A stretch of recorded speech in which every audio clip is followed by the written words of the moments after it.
ህይወታቸው ውጪም ያለው ነገር እያያችሁ ነው። እንደገና ደግሞ ይቅርታ ለመጠየቅም ሲሄድ ደግሞ እኔ በመኖሬ ምንም ደስተኛ አልነበሩም። በኋላ ነገሩ እንደተፈጠረ አይነት ነገር እየሆነ ነው ማለት ከዚህ በፊት ያለው ነገር ሳይነሳ ከዚህ በፊት የተፈጠረው ነገር መቅዲ ከኔ በፊት የመጣችው መቅዲንም እንደዚህ ያህል ነገሮች አልከረረባትም። ያ ማለት በቃ ከበፊት ጀምሮ ይስጣሉበትን ነገር በቃ ሄርሜላ ከመጣች በኋላ ሄርሜላት መንስኤው እየተባለ ነው። ሄርሜላችን ከዚህ ህይወት የምትወጣበት ትክክለኛው ሰዓት እየደረሰ የመጣ ይመስለኛል ማለት ነው። የምሬ ነው። ይሄንን ነገር የምትቃወሙ አሁንም ሄርሜላ ከአብርሽ ጋር መቀጠል አለባት የምትሉ ሰዎች ካላችሁ ትልቅ ስህተት እየሰራችሁ ነው ማለት ነው። እኔ ሄርሜላን ብዙዎቻችሁ እንደምትወዳት አውቃለሁ። ይሄ አሁን ላይ እዚህ ከአብርሃምና ከሩታ መሀል ገብታ ከፈጠረችው ችግር ውጪ ሄርሜላ ሊጠላት የሚችል ሰው እንደሌለ በደንብ እርግጠኛ ነኝና ከዚህ ህይወት ወጣ እኔ ሄርሜላን በጣም ማየት ፈልጋለሁኝና እኔ ከሰሞኑ ሲደረግ ሲሆኑ የነበሩ ነገሮችን በጣም ለማየትና ለመታዘብ እየሞከርኩ ነው። ዛሬ በዋናነት አስተያየት ልሰጥ የመጣሁበት ትልቁ ምክንያት ምንድነው? ሄርሜላ ከአብርሽና ከሩታ ህይወት ወጥተሽ ራስሽን በአዲስ መንገድ ልናይሽ እንፈልጋለን ነው ማለት ነው። በቃ ይሄ የኔ ትልቁ ፖይንቴ ነው። ዛሬ ቪዲዮ የምሰራበት ትልቁ ምክንያቴ ምንድነው? ሄርሜላ ከአብርሽና ከሩታ ህይወት ወጥታ ማየት እንፈልጋለን። ከሰሞኑ ሄርሜላ ልብ ብሎ የተመለከተ ሰው ካለ ይሄንን ነገር በደንብ እያሰበችበት እንደሆነ በደንብ ግልጽ ይሆንለታል። እስኪ የትላንቱን ቪዲዮ ልብ ብላችሁ ተመልከቱ። የትላንቱን ብቻ አይደለም ከትላንቱ ወዲያ የነበረውንም ከትላንቱ ወዲያ የነበሩትን ቪዲዮዎች በደንብ ለመመልከት ሞክሩ። በቃ አለ አይደለ የመሰላቸት ነገር በደንብ ይታይባታል። እንዴ ምን ሆኜ ነው? ምን ጊዜ ነው እንደዚህ አይነት ህይወት ውስጥ የገባሁት? እንዴ ያመኛል፣ ጤነኛ ነኝ ወይ ምናምን የሚል አይነት ሙድ እያራመደች እንደሆነ እኔ በደንብ ተረድቻታለሁ። ደግሞ በደንብም ያስብላል። እየተከናወነ ያለው ነገር እየተደረገ ያለው ነገር የሚደረገው የሚወጣው የሚገባበት ወይ ሁሉ የተኛውም ሰው ይሄን ነገር እንዲያስብ ያስደርጋልና እቺ ልጅ አንድና አንድ ፍቅር አስገድዷት ነው እንደዚህ አይነት ነገር ውስጥ የገባችው። አለ አይደለ? እውነቱን እንነጋገር ከተባለ አብርሃምና ሩታ መሃል ክፍተት በነበረበት አጋጣሚ እዚህ ህይወት ውስጥ ገባች። ከዛ ደግሞ አብርሽ እሷን የያዘበት ትሪትመንት የቀረበበት መንገድ ነገሮችን የያዘበት አያያዝ ለአብርሽ ፍቅር እንዲገባት ወይም የፍቅር ስሜት እንዲሰማት አደረገ። እዚች ልጅ ላይ ልንፈርድ የምንችልበት ምንም አይነት ምክንያትም አግባብም የለም። በቃ ሰላም ሆነው ነገሮች ኖርማል በነበሩ ሰዓት ምናምን ገብታ ቢሆን አንድ ነገር ነው። ግን ደግሞ አብርሃምና ሩታ መሃል ችግር በነበረበት ሰዓት እነዚህ ሁለት ሰዎች በተቃረኑበት ሰዓት ምናምን ነው በቃ እንደዚህ አይነት ነገር ውስጥ የገባችው። እኔ ለዚህ ነገር ተጠያቂ ላደርግ የምችለው አብርሽን እንጂ ሌላ ማንንም አይደለም። ምክንያቱም የልብ ሰጥቷታል። ሁላችንም እንደምናየው እንድታፈቅረው በደንብ መንገዱን ወለል አድርጎ ከፍቶላታል።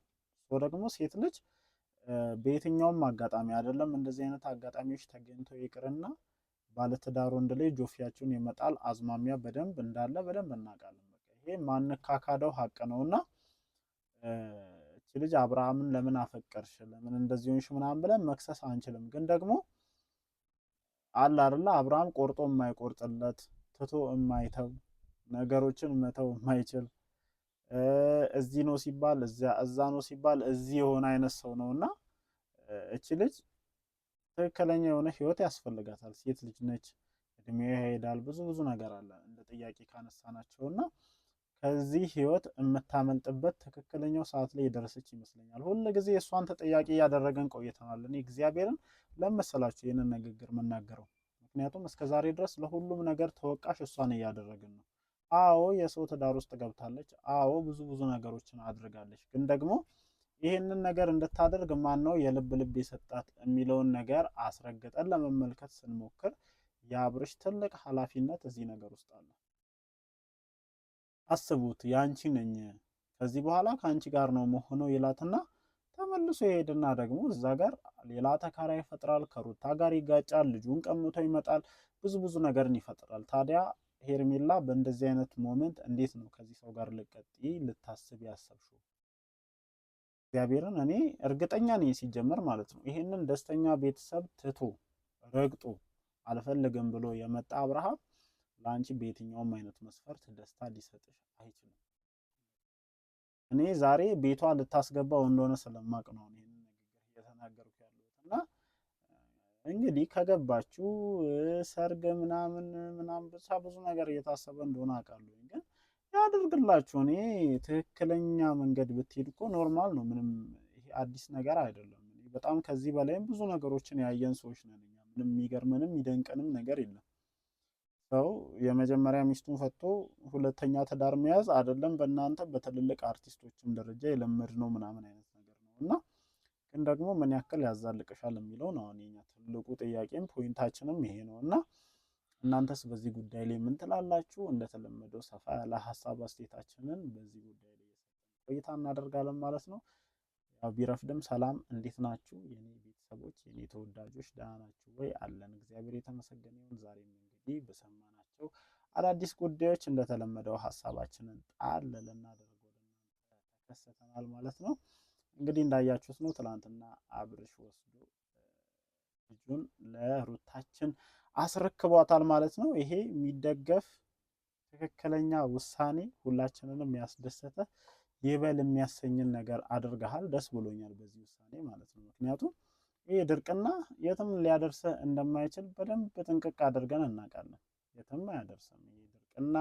ይሄ ልጁንም እንዳናትም እንዳባትም ምናምን የምትለው ነገር የትም አያደርስም። አንተ ራሱ ቢቻል ማለት ነው ሌላ እናትና አባት መድበንልህ እንግዲህ ከዚህ በኋላ ጋሽዬንና ማሚን አምጥተን እዚህ ጋር አሁን አንተን ተንከባከቡ ማለት ከባድ ነው። ግን ገዝተንም ቢሆን በክፍያም ቢሆን አንተን የሚጠብቅ ሰው ያስፈልገናል። አሁን አይደለም እንደ እናትና እንደ አባት ምናምን ብለህ እዚህ ጋር ሌላ አጀንዳ ውስጥ ከመክተት በፊት ቢቻለን እንደውም እንደዛ ብናደርግ እንመርጣለን።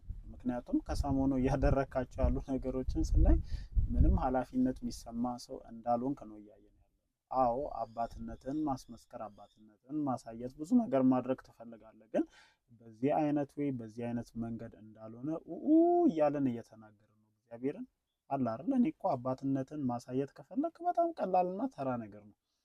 እሷ ተደንስ እዛ ከደስታ ጋር እሷ እንደፈለገች ትሆን። ግን አንተ ደግሞ ገብተህ ነው ቤት ውስጥ እንዳለ ልጁን ስትንከባከብ ለልጁ የሚያስፈልገውን ነገር ስታደርግ ምናምን ብናይ ኦ ማይ ጋድ ኦ ማይ ጉድነስ ዚስ ኢዝ ሪል አባት እንላለን። ግን አንተ ደግሞ ልጁን ይዘህ መጥተህ እኔ እናትም አባትም እሆናለሁኝ ምናምን ማያስኬዱ ሀሳቦች ማለት ነው አለ አይደል? በቃ ጥሩ ሆነችም መጥፎ ሆነችም ተንከባከበችውም አልተንከባከበችውም በዚህ ሰዓት ካንተ በተሻለ ሩታ ለዚህ ልጅ ታስፈልገዋለች። አይሚን አላቅም ብቻ ናፍቆትን ተወጥተም ሊሆን ይችላል። ትላንትና መልሰህላታል። ይሄንን ነገር እኔ በጣም ደስተኛ ነኝ።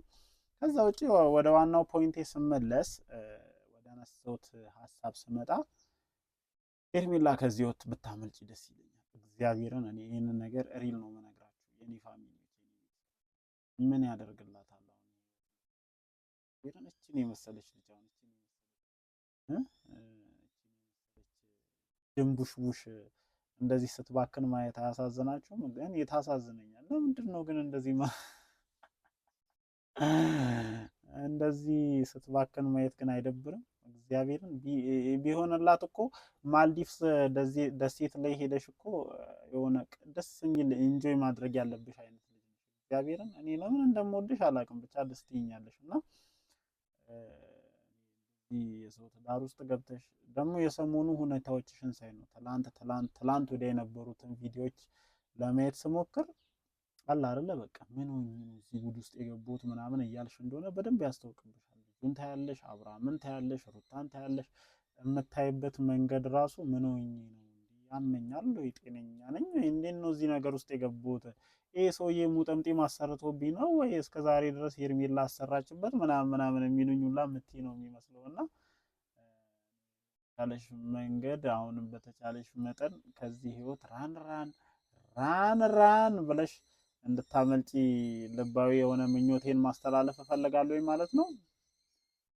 ምንድነው የሆነ የሚጮህ ነገር አለ። አብርሽ ነው የላከብኝ እርግጠኛ ነኝ። በቃ እውነት ሲወራ አይወድም። እኔ ባለፈውም የሆነች ቁራ ልኮብኝ ምናምን እዚህ ጋር ስትረብሸኝ ነበርና እኔ አወራለሁ እውነቱን ከመናገር ወደ ኋላ አልልም። በቃ የሆነ የማያስኬድ መንገድ ላይ አትሂዱ ማለት ነው የምፈልገው። ለማንኛውም እወዳችኋለሁ። ምሽት ደግሞ እስኪ ምን አይነት ታምር ያሳዩን ይሁን እንደለመድነው አብረን አይተን አብረን እንደተለመደው ሀሳባችንን እንሰጣለን። እወዳችኋለሁ። ይመቻችሁ።